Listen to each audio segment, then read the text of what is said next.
Boy, DeWanna Bonner, you sure did look awful today. You look awful today. You looked like a true liability on the floor. You're not going to believe this. After Game 3 of the WNBA Finals, the Phoenix Mercury didn't just lose, they completely unraveled. And at the center of the chaos, Dana Bonner, who decided her frustration needed a target, Caitlin Clark and Indiana Fever fans. Yes, really. Somehow in Bonner's world, when your team crashes in front of empty seats, the obvious culprit is the star player who isn't even on your court. According to her, Fever fans are bullying her. The irony here is almost too perfect. Her outburst came right after the third consecutive finals game failed to sell out, despite tickets being cheaper than a fast food meal. That's right, the supposed pinnacle of women's basketball, struggling to fill seats. And this isn't a one-off. Every game has seen unsold tickets. The league's crown jewel is being treated like clearance merchandise, and fans are walking straight past it. So how does a league boasting record-breaking ratings and historic growth end up playing to mostly empty arenas?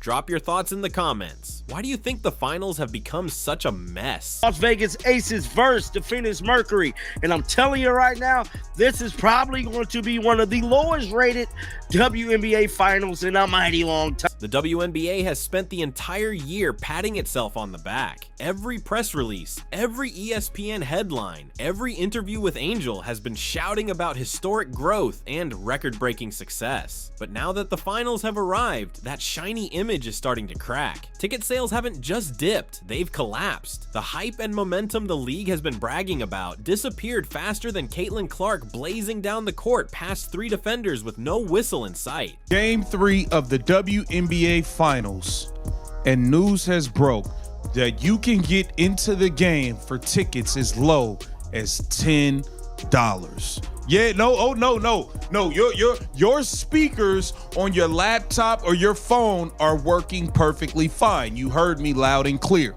You can get into Game 3 of the WNBA Finals for $10.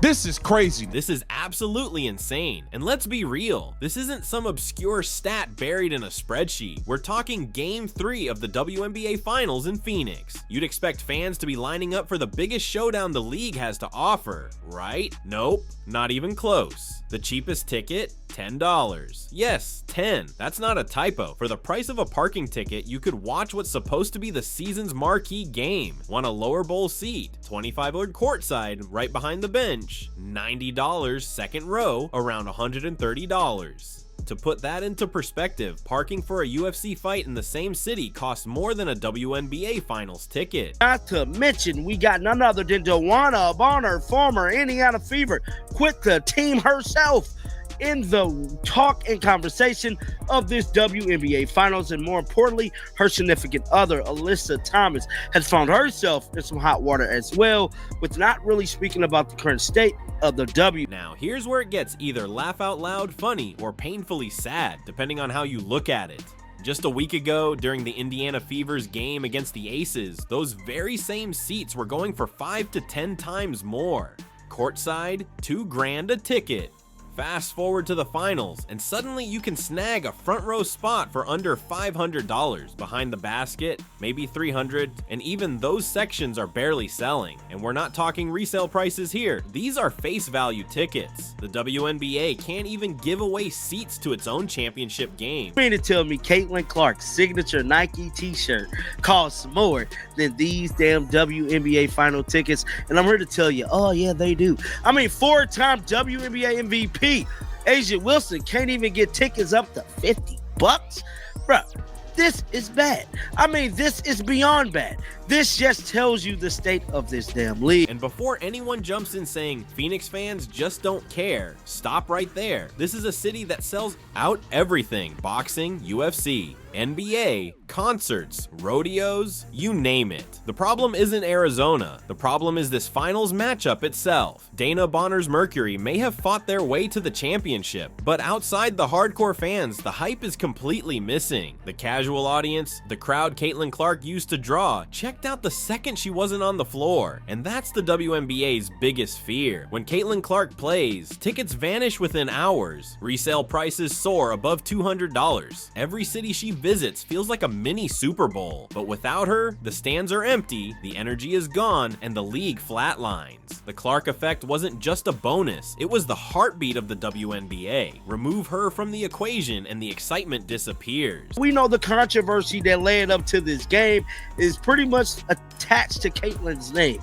That is the Las Vegas Aces actually knocking off Caitlin Clark and the Indiana Fever. Well, Caitlin did not play, but we know the referees kind of had a hand in that, we should say, with kind of making sure the Las Vegas Aces was pushed to making it to. This final series proves exactly what fans have been saying all year. The WNBA's so-called growth isn't real, it's borrowed. It's riding on the shoulders of a single player who carried the sport into the spotlight. Caitlin Clark wasn't just a star, she was the story. She sold out arenas, drove merchandise, boosted TV ratings, and gave brands something to get behind. Take her out, and the league snaps back to what it's always been, a niche sideshow pretending to be a revolution. Meanwhile, Commissioner Kathy Engelbert keeps doing media rounds, claiming the league is in its strongest position ever. Strongest? Please. If this counts as strong, then a sandcastle at high tide is a fortress. When finals tickets go for less than a night of bowling, you know something's seriously wrong. The numbers tell the truth, Engelbert won't admit. When tickets first dropped, upper-level seats were around $50. A week later,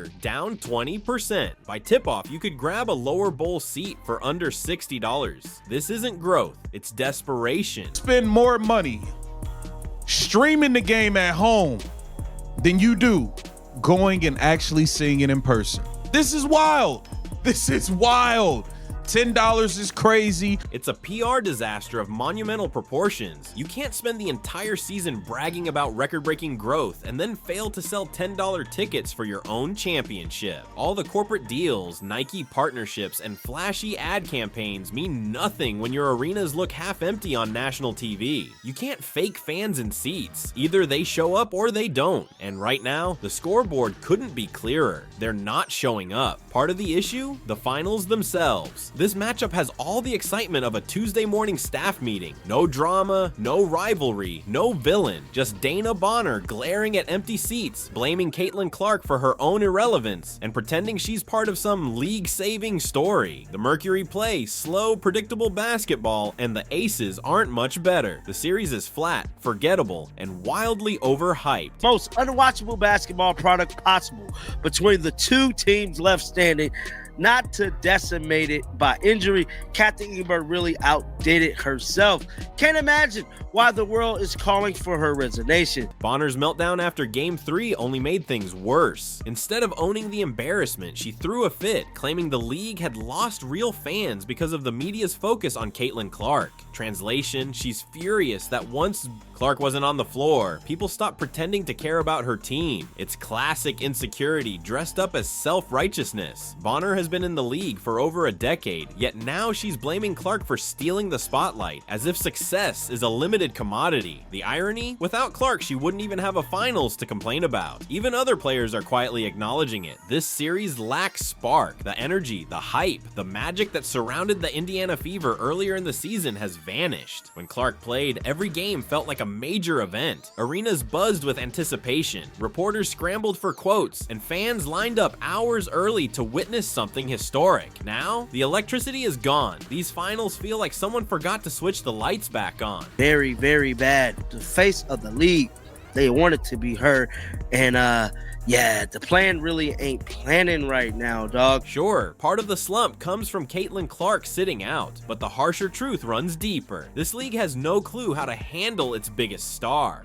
Fans notice everything: the cheap shots, the ignored fouls, the dirty plays from jealous veterans, and Commissioner Kathy Engelbert's golden silence through it all. Every time the WNBA failed to protect Clark, trust chipped away. People stopped buying tickets, stopped tuning in, and slowly realized the league didn't really deserve her. Now that she's sidelined, the numbers are crumbling faster than a house of cards in a hurricane, and the timing couldn't be worse. The players' union is preparing for a major fight over salaries, benefits, audience and a fair share of revenue. They're absolutely right to push back. They do the work and carry the product. But here's the problem. What leverage do they really have when finals tickets are cheaper than a quick stop at the gas station? Owners and networks are already sharpening their talking points. If your so-called best year ever can't sell out a finals game, why should we raise pay? It's harsh, but from their perspective, they have a point. The league's failure to create lasting excitement has handed management all the ammunition they need. It's honestly unbelievable. Like, this is crazy. This is crazy.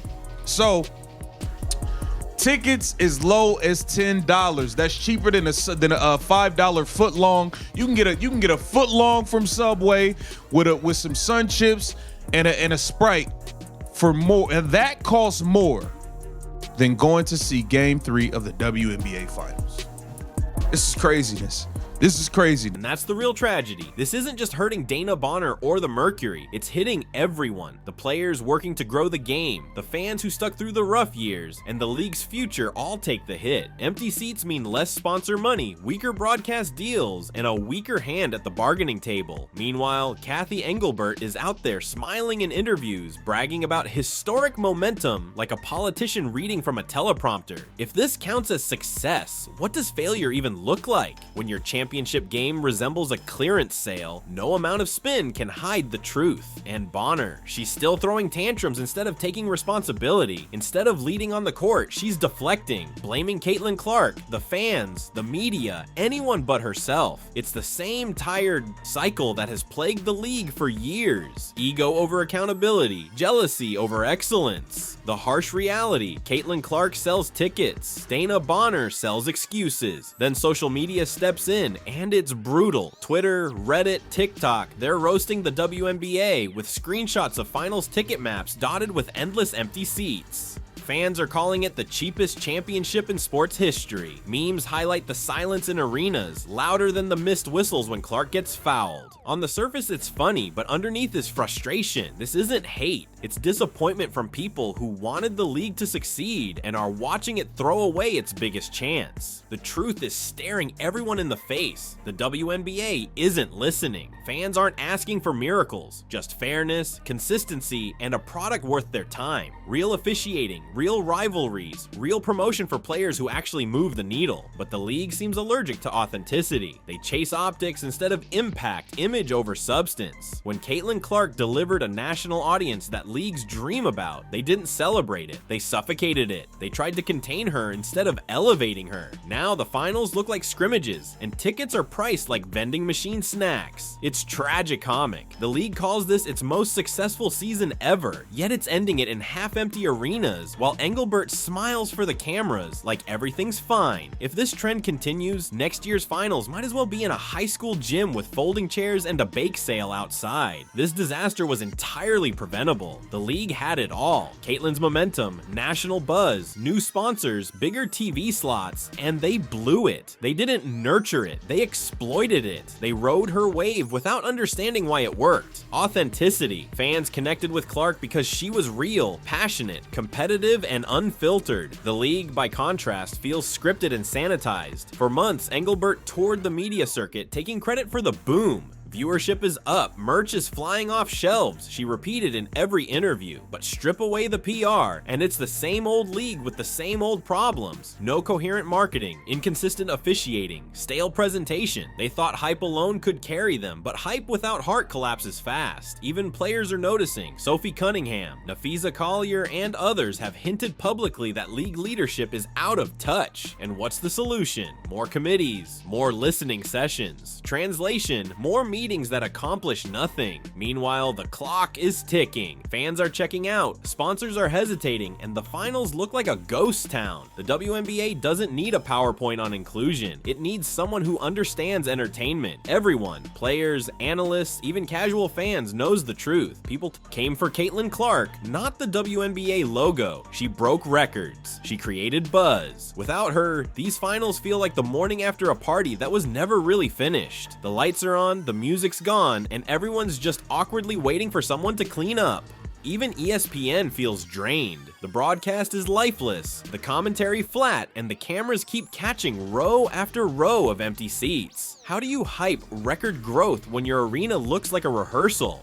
The WNBA keeps talking about being a league on the rise, but everything about these finals screams the opposite. This isn't growth, it's regression and denial. And the worst part, it could have been prevented. All they had to do was build on what Caitlin Clark started, protect her, promote her, and use her star power to elevate everyone else. Instead, they alienated her fan base, mocked paying supporters, let players publicly take shots at her, and turned a national story of excitement into a soap opera of envy. This wasn't just incompetence, it was arrogance. The league acted like it didn't need her, and now it's seeing exactly what life without her looks like. What makes it sting even more is that this should have been their defining year. Caitlin Clark gave the WNBA its first true breakthrough superstar, someone who transcended the sport. She brought in families, kids, casual fans, even NBA audiences. These finals could have been the coronation of a new era. Instead, it's a cautionary tale. Fans don't stick around out of obligation. They stay because they're entertained. That's a rule every successful league understands. The NBA has LeBron versus Steph.